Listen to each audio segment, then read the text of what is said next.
Welcome to In the Middle. I'm Vykky. I'm a wife, a mom, and a leader shaping some of the world's most beloved brands.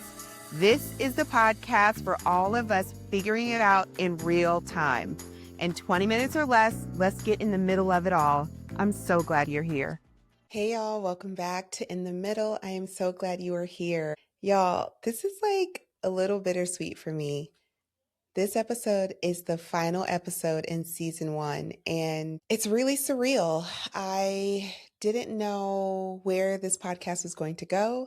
I didn't know if anyone was going to listen. And so, for those of you who faithfully tune in every week, thank you. Thank you so much for being motivation, accountability, for being my either in real life friend or digital friend. I just appreciate so much the gift of time that you give me and in the middle every single week. And so I'm proud of myself. I am a little sad because this has become in and of itself a little ritual for me to do. I am like a one-woman show. I do the filming, the editing, the all of the things, and it has been a journey, and I'm grateful, and I've learned so much about myself and my capacity, and um, I'm just getting a little emotional. This has been such a labor of love, and there have been many sacrifices, but it has been absolutely worth it. And I am so excited about what I have been able to accomplish and prove, most importantly, to myself, that I have something to share and it does bring value, and I can be obedient to the things that God has called me to do. And so, candidly, even if no one listened, I would feel the same way. But the fact that many of you and a good amount of folks I don't really know decide to show up and listen, it is I'm grateful. And so thank you. And I just want to say thank you in the upfront of this conversation. So I just appreciate you showing up and talking back to me and encouraging me and giving me ideas for more topics to cover in the future. So thank you, friends. So here we are, an entire season later. And before we head into summer, and especially before I start to prepare for season 2, I want to talk about something I am actively learning myself: rest. As long as I can remember, I have really struggled with the concept of rest. And I can think back to, gosh, like middle school, elementary, even little pockets of I just have to do more, work harder. I don't think my parents drilled that into me. Candidly, I think it was more like something internal. And if you've listened to the pod, you've probably heard me mention at some point that I was a student athlete. I played sports my entire life. And I think that that certainly has contributed to who I am and my work ethic. I think that I have, for a large part of my life, equated rest to being something that you have to earn. And I've carried that concept through my adulthood. And as I've hit different milestones in my life, whether it is starting to grow in my career, my marriage, becoming a mom, whatever it is, there was always this common theme of you have to give it 1,000%. And I think by itself, there isn't anything technically wrong with it, but I'm imagining many of you who are listening to me are high achievers like myself. And if we try to give every single thing 1,000% at all times, we know what the end result is. It's burnout. And I found myself in a really, really dark place, feeling burnt out, feeling like I just was drowning in all of the responsibility that I had signed myself up for. And instead of being kind and just acknowledging the fact that I am human, I would beat myself down.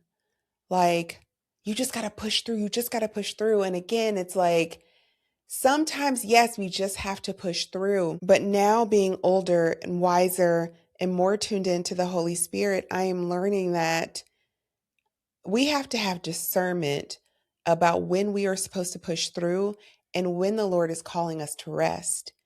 And I have had to, and I am still actively working on this. I'm working on rewiring my brain so that it doesn't believe that I have to hit these milestones in order to earn rest. And I promised myself a long time ago that I would never put myself back in the position where I just didn't feel hope, because I felt like I was drowning in all of it. And I felt guilty because these are things that I'd prayed for. And so if you find yourself today where you feel like you're drowning and you feel like just this overwhelm that you feel like you're going to be swallowed whole, I just want to encourage you that rest is available to you always. You don't have to do another thing. You know, I've gotten to this place where I have been able to kind of turn it around for myself. And I've learned that rest doesn't have to be earned. I have started to push away this concept that, like, I just have to get through the laundry, or I just need to clean the house. I need to fill out this field trip form, or I need to just meal prep for the week. And then I can sit down, and then I can go to bed early, and then I can. It's honestly a lie. I realize there is always one more thing to do. And because there is one more thing to do, rest continues to move further and further down this to-do list, which in and of itself is a crazy concept that I have to put rest on my to-do list. But candidly, y'all, like I had to just say, okay, well, when you get through all of this, you get to sit down. My feet would be swollen, my back would be aching, but I hadn't done enough, air quotes for those of you listening, things to earn the rest. And I know I'm not alone in this. The lie many of us believe is that rest comes when everything else is done. The problem with that concept is that everything is never done, especially for women. There will always be laundry to do.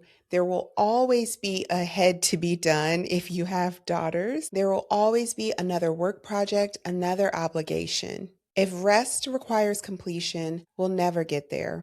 At this point, I know y'all know how much I love data. Data really helps to either validate something I'm already thinking, or it helps me to unlock something that I can't understand. And according to the American Psychological Association, a large percentage of adults report feeling stress-related fatigue on a regular basis. Research consistently shows that chronic stress can contribute to anxiety, depression, heart disease, sleep disruption, weakened immune function. And one of the simplest tools available to us is rest, recovery, and margin. But for some reason, we just don't choose it. It feels like one of the things that we have control over that we can cheat. And spoiler alert, you're only cheating yourself, and your body's going to only keep pushing for a certain amount of time. And I have heard some really wild stories that served as the catalyst for me to reconsider how I position rest. There was a woman at a conference that I went to. She was killing it in her career and was a stressful job. And at some point she was in a meeting and her vision completely just left her. And when I say she said her vision was gone, like she had to get someone to help her back to her desk. Like she couldn't see anything, feeling the wall to get to where she needed to be. And that stopped me in my tracks. I don't have to, and I'm grateful for this, but I don't have to go through every single thing to learn it. You tell me your story and I will absolutely take it as advice and guidance as I'm making decisions for myself. And so when I heard this story, this woman ultimately had to go to the hospital and they essentially diagnosed her with stress, and she left corporate America. And I think she ended up opening like a plant shop and is doing really well. And her vision came back, thankfully. And she shares her story as this cautionary tale for high performing women. And I really hope that I am in corporate for the long haul. I know it's weird and it is probably a hot take, but I love being in corporate. I love the impact I get to make not only on the business, but as well as people I get the opportunity to lead. And so my heart's passion is to scale and to grow and to eventually retire from a Fortune 500 company. And so hearing that, I realized that I'm going to have to do things differently if my goal is to do this for the long run. And this conversation is just so important to me because when I think about my audience, I know that many of you are high achieving people with really full lives and probably a lot of people counting on you. I know that many of us aren't tired just because we're working hard. We're tired because we never fully stop. You're scrolling while you're watching TV, answering emails on vacation, turning hobbies into side hustles, listening to a podcast while folding laundry, while responding to texts. Now I'm just telling my own business because it's me. As much as I like to compound good habits, I compound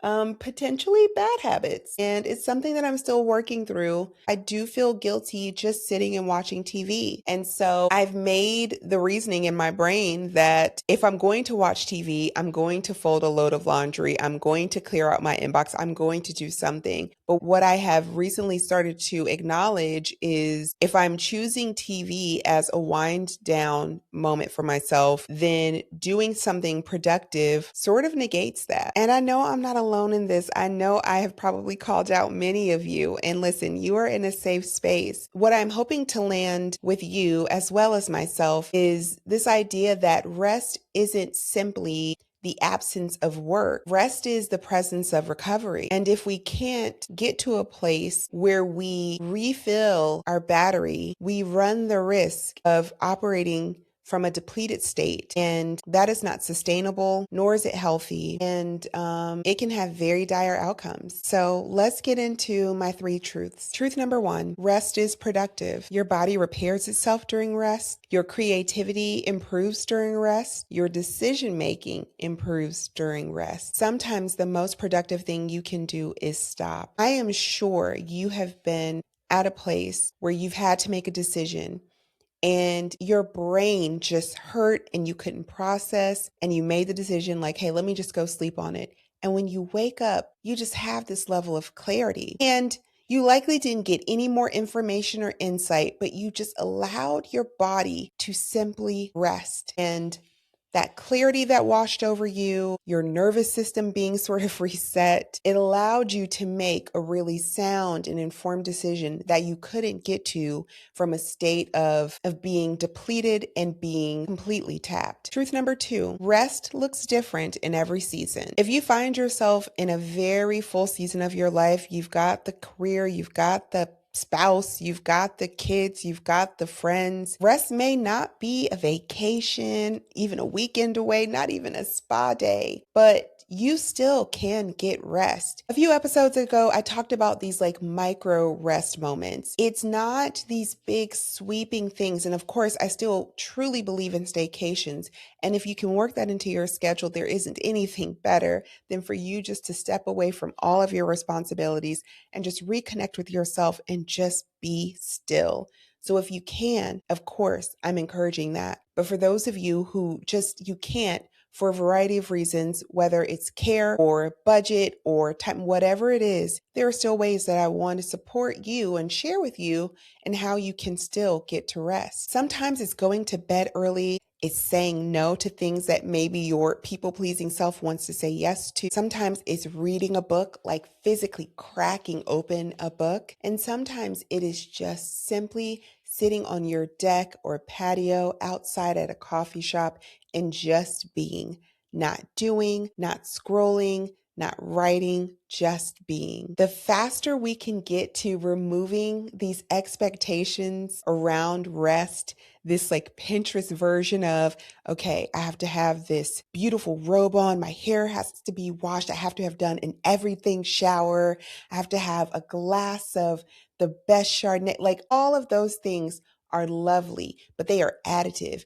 If you can simply just pull yourself away, it is nice to get a nice warm bath or warm shower and get into bed a little bit early. That may be just enough to give your body and your mind the recovery it is craving. Truth number 3, you don't have to earn what God already designed. And I know that for my believers, I pray that that is the heartbreak that you need to make different decisions, because it certainly was for me. I was reminded while I was studying that even the Lord needed rest. Think about it. God could have created a world that ran 24/7. And I know there are parts of the world that operate that way, like some Walmarts, like some restaurant, etc. But you get what I'm saying. But what we learn from the word is that he modeled rest. It's not because he needed it. He's God, but he knew we would.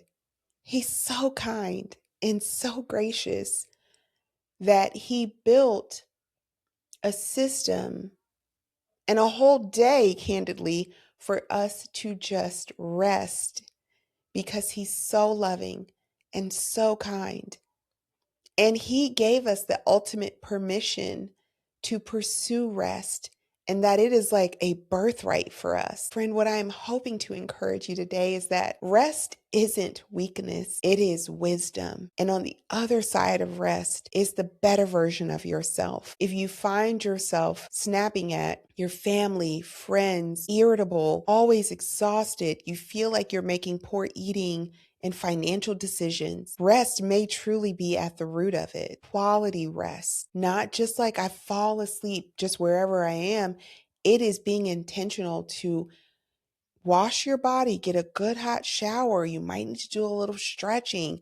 Get into bed intentionally. Make sure your room is cool, the TV is off, like all of the things that will give you quality rest so that you can wake up refreshed the next day. And if you know anything about me, you know I'm not just going to talk about things in a macro state. I want to give you something tangible that you can recall as you pursue this journey of rest, if it's something that is new to you, and or if it's a reminder that, like, yeah, I've gotten away from being intentional about my rest. Here are some things to consider as you explore this idea of making rest a priority for your life. My first thing, and I mentioned this a little bit earlier in this episode, schedule rest before you need it. Do not wait until burnout. When you get to burnout, there's a lot of other things that have to happen, including but not limited to therapy, a vacation, maybe a leave from work. I just pray that you don't get to a place where you don't have